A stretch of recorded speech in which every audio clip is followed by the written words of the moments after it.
Olá pessoas, esse é mais um vídeo meu aqui na internet. Bom, tô aqui nos 45 segundos tempo fazendo o último vídeo para fechar o ano. Eu não consegui cumprir a minha promessa de levar menos de um mês de fazer o próximo vídeo, mas eu consegui encaixar esse aqui na minha agenda. Hoje mesmo eu tô viajando aqui para as festas de fim de ano, então se eu não soltar esse vídeo aqui, só vai ter vídeo ano que vem.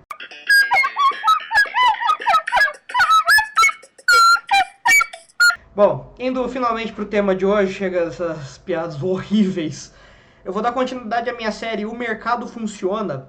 Mas agora que nós já exploramos as principais estruturas de mercado, nós vamos analisar de uma forma um pouco diferente. Eu não tinha contado para vocês, mas naquele tipo de análise que a gente estava fazendo, a gente tinha uma série de pressupostos sobre como o mercado e os agentes funcionam. Isso é usado para simplificar nossa análise, mais ou menos como o livro-texto de física que fala para você desprezar a resistência do ar. Eu não vou explorar muito a fundo quais são esses pressupostos, mas eu vou relaxar um deles, que é a informação perfeita, ou seja, o fato de que todos os agentes têm todas as informações necessárias para fazer as suas transações. E isso vai introduzir algumas fricções nas transações que eles realizam no mercado. Então, a gente vai começar a entrar no campo da economia institucional com esse vídeo. O nosso título do vídeo, custo de transação. Então, o que são custos de transação?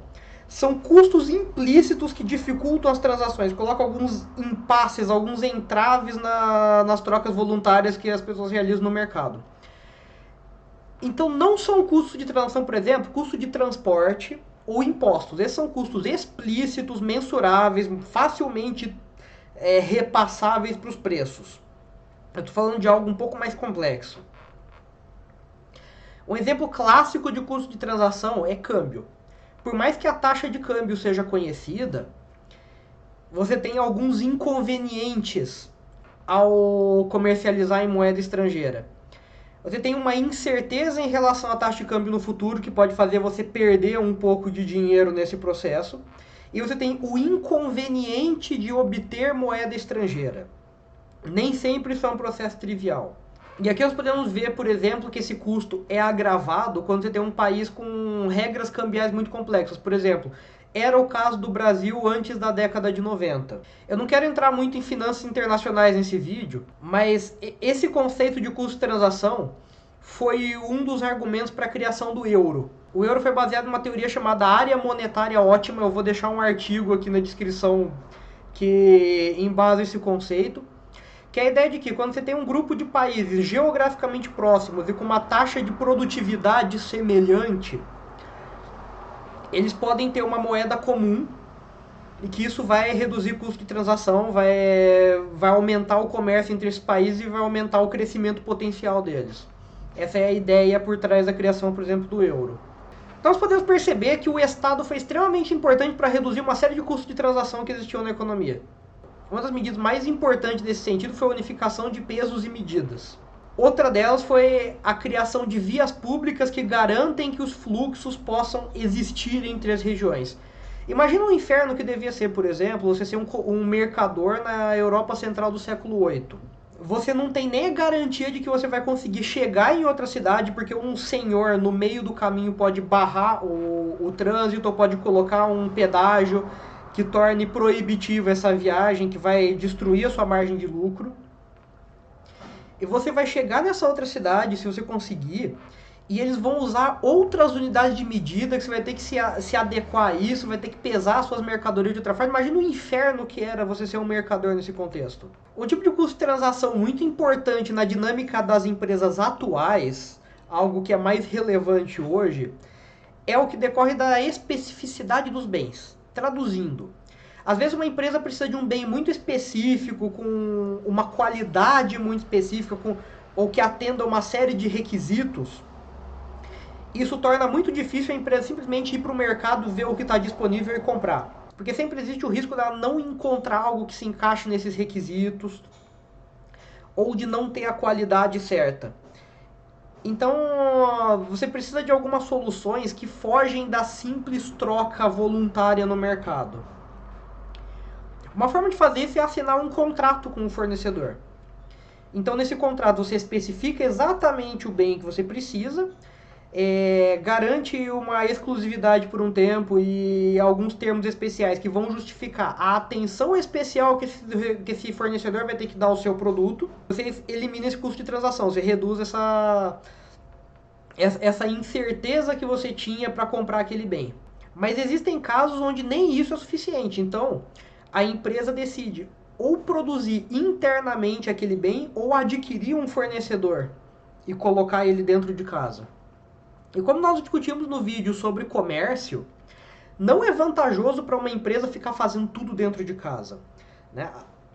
O incentivo que a empresa tem é se especializar em um bem, onde ela vai adquirir eficiência, e ficar produzindo essas coisas dentro de casa vai aumentar o custo administrativo. Ela vai precisar administrar um setor diferente, vai ter que ter mais funcionários, tudo isso é custo. Então, se o custo de transação for alto o suficiente para compensar esses custos administrativos e de eficiência, a empresa vai passar a internalizar essa produção. E vai fazer o que a gente chama de integração vertical, que é pegar uma etapa do processo de produção daquele bem e colocar ela dentro da sua própria empresa. Isso significa duas coisas. Primeiro, não é uma decisão trivial para a empresa realizar a integração vertical. E segundo, isso muda um pouco a forma que nós pensamos sobre monopólios, retomando lá o meu vídeo de monopólio, de concorrência imperfeita. Se existe uma justificativa de custo de transação para uma empresa adquirir outra, isso muda a análise. Não é a mesma coisa de uma empresa simplesmente aumentando a concentração, aumentando o poder de mercado.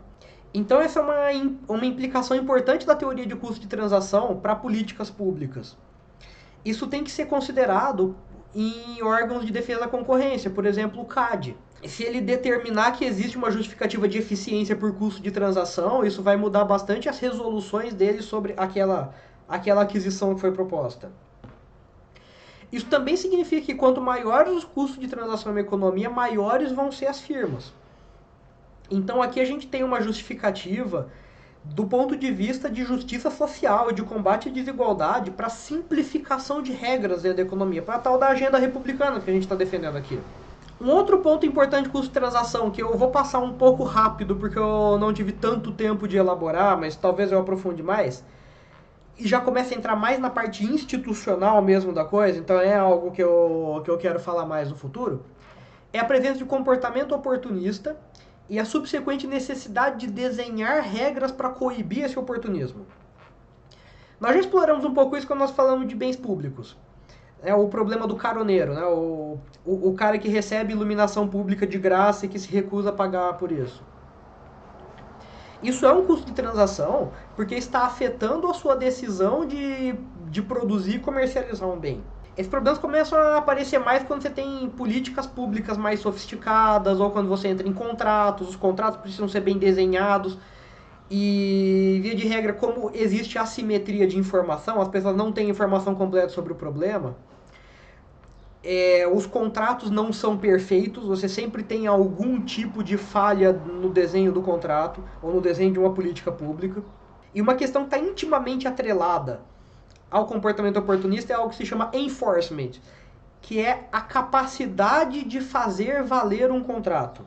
É justamente a capacidade de fiscalizar e de policiar aquela regra e de punir os contraventores.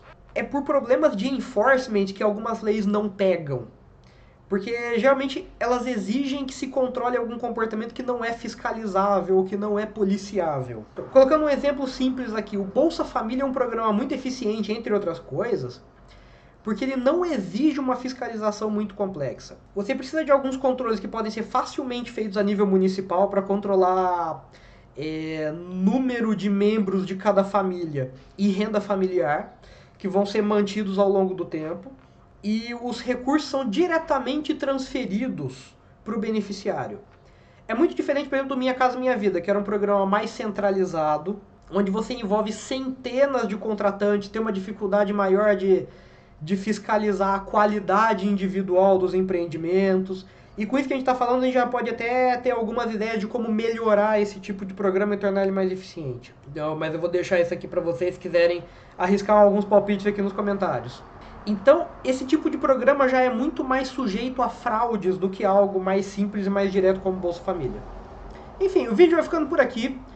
Desculpem se ele ficou um pouco corrido, um pouco socado, mas eu acho que eu consegui colocar as ideias principais sobre o custo de transação. Eu vou aprofundar mais sobre economia institucional para a gente discutir melhor algumas questões de falhas de mercado, que a gente já começou essa discussão quando estava falando de monopólio, de bens públicos. Né? Agradeço imensamente a todos que estiveram comigo esse ano. Pro pouco de tempo e pro pouco que eu consegui produzir para o canal, eu acho que a gente teve um desempenho muito bom.